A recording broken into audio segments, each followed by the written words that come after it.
എങ്ങനെ പറയാൻ പറ്റും?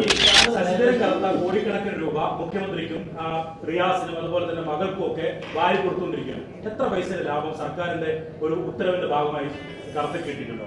കർത്തവിന്റെ ഈ ലാഭം ഉണ്ടാക്കുന്നവരോട് ബിസിനസ് നടക്കുന്നുണ്ടല്ലോ. ഒരു ബിസിനസ് നടന്നിട്ടില്ലല്ലോ. ആരും ഇപ്പൊ ടൂറിസം വകുപ്പിന്റെ പദ്ധതി അപ്രൂവൽ കൊടുത്തിട്ടില്ല. പിന്നെ എന്ത് ലാഭത്തിന്റെ അടിസ്ഥാനത്തിലാണ് കോടിക്കണക്കിന് രൂപ വീണാൽ ചെയ്യണം മുഖ്യമന്ത്രിക്കും കർത്ത വാരി കൊടുത്തുകൊണ്ടിരിക്കുന്നത്? സിമ്പിൾ ആയിട്ട് പറയാം. ഓക്കെ, കഴിഞ്ഞ 2 വർഷമാണ് CMRൽ ഏറ്റവും കൂടുതൽ പ്രോഫിറ്റ് ബുക്ക് ചെയ്തത്.